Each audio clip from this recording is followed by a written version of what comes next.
नमस्कार दोस्तों, मैं राहुल सिंह एक बार फिर से आप सभी का शॉर्ट स्टेज पर हार्दिक स्वागत करता हूं। दोस्तों, पिछली क्लास में हम लोगों ने सिंधु घाटी सभ्यता को स्टार्ट किया था। आज ये सिंधु घाटी सभ्यता का पार्ट 2 है। तो पिछली क्लास में हम लोगों ने सिंधु घाटी सभ्यता के खोज, उसका नामकरण, सिंधु घाटी सभ्यता का विस्तार, कहाँ से कहाँ तक फैली हुई सिंधु घाटी सभ्यता और उसके कुछ प्रमुख स्थल देखे थे।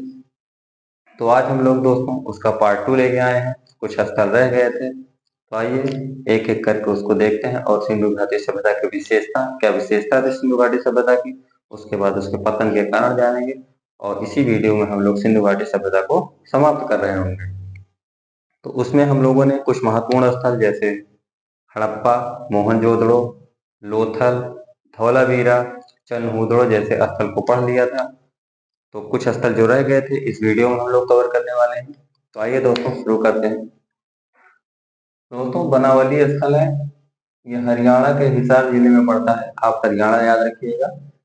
हरियाणा सरस्वती नदी के किनारे जो बनावली है, हरियाणा में सरस्वती नदी के किनारे पर पड़ता है। इसका उत्खनन की बात करें, इसका उत्खनन जो है RS बिष्ट यानी कि रविंद्र सिंह बिष्ट द्वारा इसका उत्खनन कराया गया था। यहाँ से मिट्टी के हल और अग्निकुंड और रसोई घर के साक्ष्य मिले हुए हैं। मिट्टी का हल कैसा मिला हुआ है? खिलौने के रूप में। मिट्टी के हल और अग्निकुंड के साक्ष्य और रसोई घर के साक्ष्य कहाँ से मिले हुए हैं? बनावली। बनावली कहाँ पड़ता है? हरियाणा में सरस्वती नदी के किनारे पड़ता है। बात करते हैं रोपड़ की।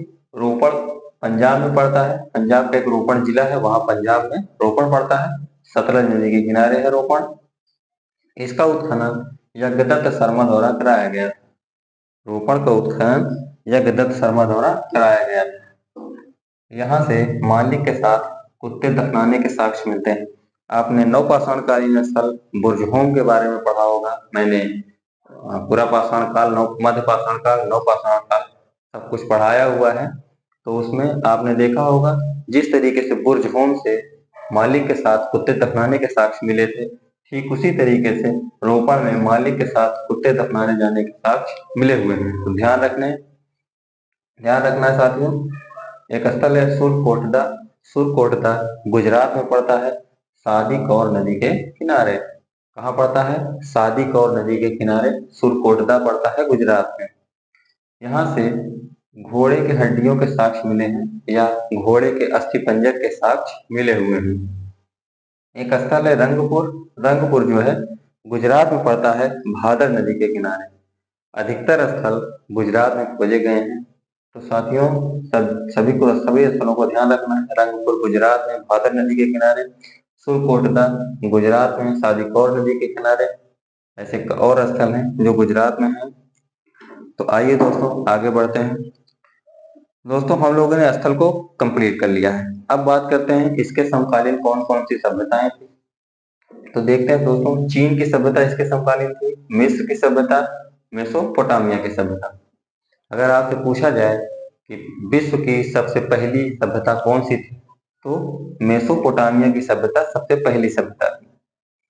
मिस्र की सभ्यता इसके समकालीन सभ्यता, चीन की सभ्यता इसके समकालीन, मेसोपोटामिया की सभ्यता सिंधु सभ्यता के समकालीन सभ्यताएं हैं ये सब। अब विश्व की सबसे सर्वप्रथम या विश्व की पहली नगरीय सभ्यता कौन सी थी? तो हड़प्पा सभ्यता विश्व की पहली नगरीय सभ्यता मानी जाती है। मेसोपोटामिया की सभ्यता पहली जरूर है, लेकिन यह ग्रामीण सभ्यता है, शहरी सभ्यता नहीं है। और ये दोस्तों, चीन की सभ्यता की बात करते हैं तो चीन की सभ्यता, चीन में जो है होंगहो नदी बहती है, उसके किनारे विकसित हुई थी चीन की सभ्यता। मिस्र की सभ्यता नील नदी के किनारे विकसित हुई थी। मिस्र की सभ्यता जो है नील नदी के किनारे विकसित हुई थी। बात करते हैं नील नदी का उद्गम स्थल क्या है, तो नील नदी का उद्गम स्थल विक्टोरिया झील है। विक्टोरिया झील से यह नदी निकलती है। इसके मुहाना की बात करें तो मुहाना है मेडिटेरियन सी, भूमध्य सागर में गिरती है। तो ध्यान रखना है दोस्तों। मिस्र की राजधानी की अगर बात करें, मिस्र की राजधानी काहिरा है। आप सभी को पता होगा मिस्र की राजधानी काहिरा है। बात करते हैं मेसोपोटामिया की सभ्यता।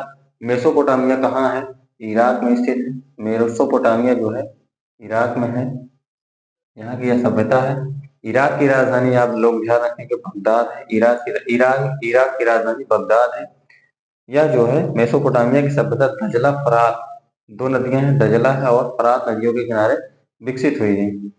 दजला को टिग्रिस कहा जाता है इस समय, और यूफ्रेट्स कहा जाता है फरात नदी को। तो देखा आपने चीन की सभ्यता, मिस्र की सभ्यता, मेसोपोटामिया की सभ्यता, विश्व की 4 सभ्यताएं। जो इसमें सबसे प्राचीन सभ्यता की बात करें तो मेसोपोटामिया की सभ्यता है। अगर पूछा जाए विश्व की पहली नगरीय सभ्यता कौन सी है तो वह है हड़प्पा सभ्यता। क्वेश्चन पूछा जाता है निम्न में से कौन सी सभ्यता हड़प्पा सभ्यता के समकालीन नहीं थी। आपको दे देगा चीन की सभ्यता, मिस्र की सभ्यता, मेसोपोटामिया की सभ्यता और एक दे देगा ग्रीक की सभ्यता। तो आपको बताना होगा ग्रीक की सभ्यता हड़प्पा सभ्यता के समकालीन नहीं थी। आइए दोस्तों बढ़ते हैं इसकी विशेषताओं की ओर। तो सबसे बड़ी विशेषता यही है कि यह सभ्यता जो है नगरीय और शहरी सभ्यता थी। यहाँ जो है नगर नियोजन और जल निकासी इसके सबसे प्रभावशाली विशेषता मानी जाती है। ग्रिड पद्धति पर घर बने हुए थे। जल निकासी के लिए जाल तंत्र लगाया गया था। यहाँ की सड़कें एक दूसरे को संपूर्ण पर काटती थी, यानी 90 डिग्री पर काटती थी। कालीबंगा के अनेक घरों में अपने अपने कुएं थे। कालीबंगा एक ऐसा स्थल था जिसके लगभग प्रत्येक घर में अपने अपने कुएं थे, यानी कि पानी को लेकर बहुत अच्छा काम किया था हड़प्पा वासियों ने। कालीबंगा और रंगपुर ऐसे नगर थे जो पूर्णतः पूर्णतः कच्ची ईंटों से बने हुए थे, और लगभग सारे जो स्थल हैं वहां से जो मिले हुए हैं जो घर मिले हुए हैं वो जो है पकी हुई ईंटों से बने हुए थे। तो ध्यान रखना है कच्ची ईंटों से कौन से नगर बने थे, रंगपुर और कालीबंगा। और इन सभी प्रकार की ईंटों की जो है एक विशेषता थी। विशेषता यह थी कि ये निश्चित अनुपात में थे। ईंटें जो है वहां की निश्चित अनुपात में मिली हुई, इनकी लंबाई, चौड़ाई और मोटाई का अनुपात क्रमशः 4:2:1 था। 4:2:1 इनकी लंबाई, चौड़ाई और मोटाई का अनुपात। सिंधु वासियों के अर्थव्यवस्था का मुख्य आधार क्या था तो कृषि था। कई बार पूछा गया है तो इनका व्यवसाय मुख्य आधार क्या था, अर्थव्यवस्था का, वो था कृषि। यहाँ के लोग कृषि भरपूर तरीके से करने लगे थे और इनका जीवन जो है एक स्थिर हो गया था। हड़प्पा या सिंधु घाटी सभ्यता का समाज मातृसत्तात्मक था। मातृसत्तात्मक यहाँ से बहुत सी मूर्तियां मिली हैं जो लगभग स्त्री या माता की हैं। इसी कारण से लगभग इसको जो है माना गया है कि यहाँ का समाज जो है मातृसत्तात्मक था। इनकी लिपि जो है भावचित्रात्मक थी। लिपि जो है भावचित्रात्मक थी और यह दाएं ओर से बाईं ओर लिखी जाती है। हालांकि हम लिपि को भी पढ़ या समझ नहीं पाए हैं हम, हमारे इतिहासकार, लेकिन उसमें देखा गया है कि ये किसी न किसी भाव को प्रकट कर रही है। तो ये जो है दाईं ओर से बाईं ओर लिखी जाती थी, ध्यान रखना है इसको। इनकी मुहर बनाने में जो प्रयोग होता था वो सेल खड़ी का प्रयोग करते थे। ये लोग मुहर बनाने में सेल खड़ी का प्रयोग करते थे हड़प्पा वासी। और इस मुहर पर एक सींग वाला जानवर, आप कह सकते हैं एक सींग वाला गेंडा का चित्र मिलता था, चित्र था या अंकन मिलता है। एक सींग वाले जानवर का चित्र जो है इनकी मुहरों पर मिलता है। सिंधुवासी या सिंधु घाटी सभ्यता के लोग जो है लोहे से परिचित नहीं थे। तो किससे परिचित थे, सोना जानते थे, चांदी जानते थे, तांबा के बारे में जानते थे, टीन के बारे में जानते थे और कांसे के बारे में जानते थे। लोहे से सिंधु घाटी सभ्यता के लोग लोहे से परिचित नहीं थे। यहाँ पे जो मिट्टी के बर्तन यानी कि मृद भांड मिले हैं, मृद मतलब मृदा और भांड मतलब बर्तन, मिट्टी के बर्तन या मृद भांड जो मिले हुए हैं वो उनमें जो है लाल रंग का प्रयोग किया गया है। तो हम कह सकते हैं कि यहाँ के लोग जो है मिट्टी के बर्तनों में लाल रंग का प्रयोग करते थे। तौल की इकाई 16 के अनुपात में थी, यानी मिनिमम कम से कम जो है बाट, कम से कम जिस बाट का प्रयोग करते थे वो जो है 16 के अनुपात में था। एक पिंगट महोदय हैं, इन्होंने हड़प्पा और मोहनजोदड़ो को जुड़वा राजधानी कहा है। कई बार एग्जाम में पूछा है किसने जो है हड़प्पा और मोहनजोदड़ो को जुड़वा राजधानी कहा है, तो पिंगट महोदय ने इसको हड़प्पा और मोहनजोदड़ो को जुड़वा राजधानी कहा है। हड़प्पावासी जो है धरती को उर्वरता की देवी मानते थे। ये लोग खेती करते थे, उसमें से अनाज पैदा होता था। इसी कारण से धरती को उर्वरता की देवी माना जाता और इसकी लोग पूजा करते थे। मनोरंजन के साधन की बात करते हैं तो मछली पकड़ना मनोरंजन का साधन था। यहाँ के लोग शिकार करते थे मनोरंजन के लिए, पशुओं को लड़ाते थे, पक्षियों को लड़ाते थे और पांसा खेलते थे। आज के जीवन में मानव क्या करता है, अपने मनोरंजन के लिए टीवी चला लेता है, फोन में Instagram, Facebook, WhatsApp, short video, इन सब चीजों का प्रयोग करता है। लेकिन उस समय मछली पकड़ना, चिड़िया लड़ाना, पशु को लड़ाना, पांसा खेलना, ये सब मनोरंजन के साधन थे। यहाँ के लोग तलवार से परिचित नहीं थे, तलवार से और लोहे से परिचित नहीं थे सिंधु सभ्यता के लोग। इनका सबसे प्रिय पशु क्या था, तो कुबड़ वाला सांड था। हालांकि और प्रिय पशु थे, गाय थी, लेकिन सबसे प्रिय पशु कुबड़ वाले सांड को मानते थे ये लोग। सबसे प्रिय देवता भगवान शिव को मानते थे। प्रिय वृक्ष कौन था सिंधु सभ्यता के लोगों का, तो पीपल था। प्रिय नदी जो है सिंधु थी। तो दोस्तों, आपने देखा, हम लोगों ने विशेषताएं देखी इसकी, तो ध्यान रखेंगे। प्रिय पशु कुबड़ वाला सांड, प्रिय देवता भगवान शिव, प्रिय वृक्ष पीपल, प्रिय नदी जो है सिंधु नदी थी। आइए दोस्तों देखते हैं, हम लोगों ने एक सुसारणी बनाई है, कौन से स्थल किस नदी के किनारे है। आइए दोस्तों देखते हैं। हड़प्पा जो है रावी नदी के किनारे पड़ता है, पाकिस्तान के माउंट गोमरी जिला है, वहां पे पड़ता है। मोहनजोदड़ो सिंधु नदी के किनारे है, पाकिस्तान के लरकाना जिले में पड़ता है। आप इसके शॉट ले सकते हैं। कालीबंगा जो है घग्गर नदी के किनारे है, राजस्थान का हनुमानगढ़ जिला है। कालीबंगा जो है घग्गर नदी के किनारे राजस्थान का हनुमानगढ़ जिला में पड़ता है। धौलावीरा की बात करते हैं तो धौलावीरा लूनी नदी के किनारे गुजरात में कच्छ जिले में पड़ता है, गुजरात के कच्छ जिले में पड़ता है। चन्हूदड़ो की बात करें तो सिंधु नदी के किनारे पाकिस्तान में पड़ता है। लोथल की बात करते हैं, लोथल भोगवा नदी गुजरात में पड़ता है।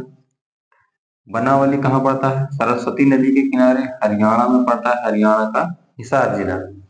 बात करें रोपड़ की, रोपड़ जो है सतलुज नदी के किनारे पंजाब का रोपड़ जिला है। रंगपुर की बात करते हैं, रंगपुर जो है भादर नदी गुजरात में पड़ता है, गुजरात का कठियावाड़ जिला है, यहाँ पे रंगपुर पड़ता है। सुत कांगेडोर की बात करें, सुत कांगेडोर जो है दास्क नदी पाकिस्तान के बलूचिस्तान में पड़ता है। सुत कांगेडोर जो है सिंधु घाटी सभ्यता का सबसे पश्चिमी स्थल था, जो दास्क नदी के किनारे पाकिस्तान में पड़ता है। बात करें आलमगीरपुर की, आलमगीरपुर हिंडन नदी के किनारे उत्तर प्रदेश में जो है मेरठ के निकट पड़ता है। आलमगीरपुर हिंडन नदी के किनारे उत्तर प्रदेश में पड़ता है। ये जो है सिंधु घाटी सभ्यता का सबसे पूर्वी स्थल माना जाता है आलमगीरपुर। बात करते हैं मांदा की, मांदा जो है सिंधु सभ्यता का सबसे उत्तरी स्थल है। ये जो है चिनाब नदी के किनारे जम्मू कश्मीर में पड़ता है। दैमाबाद जो कि सिंधु सभ्यता का सबसे दक्षिणी स्थल है, गोदावरी या गोदावरी की सहायक प्रवरा नदी के किनारे है। ये जो है महाराष्ट्र में पड़ता है। तो हमने देखा प्रमुख स्थल जो है किस राज्य में है और किस देश में है। दोस्तों, दो स्थल और हैं जो अफगानिस्तान में है, हम दोस्तों उसको लिख दे रहे हैं। तो एक है अफगानिस्तान में, आप ध्यान रखेंगे अफगानिस्तान में, भूल गया था, अफगानिस्तान में दो स्थल हैं। एक है सोर्तुगोई, सोर्तुगोई, दूसरा है मुंडीकाक, मुंडीकाक, मुंडीकाक। दो स्थल हैं, सोर्तुगोई है और मुंडीकाक है। तो ध्यान रखना दोस्तों, दो स्थल अफगानिस्तान में है, सोर्तुगोई और मुंडीकाक। तो आपने देखा, हम लोगों ने पूरे स्थल को एक सारणी के माध्यम से पूरा देख लिया, कौन से राज्य में है, किस नदी के किनारे है।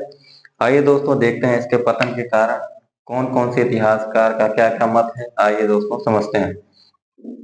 दोस्तों, आर्यों का पतन जो है, सॉरी, सिंधु वासियों का पतन जो है आर्यों का आक्रमण हुआ तब हुआ, ऐसा कौन कौन से इतिहासकार मानते हैं, तो मार्टिमर व्हीलर साहब ये मानते हैं। कि आर्यों के आक्रमण से सिंधु घाटी सभ्यता के वासियों का जो है पतन हो गया। अर्नेस्ट मैके हैं, ये भी मानते हैं इनके पतन का कारण आर्यों का आक्रमण हुआ होगा जो यूरोप से आए थे। और जॉन मार्शल महोदय हैं, ये भी मानते हैं कि आर्यों के आक्रमण से सिंधु घाटी सभ्यता का पतन हुआ होगा। आइए दोस्तों और देखते हैं बाढ़ कौन कौन से मानते हैं इतिहासकार। तो जॉन मार्शल साहब भी मानते हैं या तो आर्यों का आक्रमण हुआ होगा या तो बाढ़ आई होगी। अर्नेस्ट मैके भी मानते हैं बाढ़ को। ये दोनों जो है एक से मानते हैं। अर्नेस्ट मैके और जॉन मार्शल जो है आर्यों का आक्रमण भी मानते हैं इसके पतन के पीछे और बाढ़ को भी मानते हैं। एस.आर. राव साहब हैं, ये भी मानते हैं बाढ़ को। और नदी मार्ग में परिवर्तन के कारण सिंधु सभ्यता का पतन हुआ होगा, ऐसा जो है अमलानंद घोष मानते हैं। तो आप देखिए इतिहासकार के अनेक अनेक मत हैं। तो ये अनुमान लगाया गया है कि किस कारण से सिंधु घाटी सभ्यता का पतन हुआ होगा।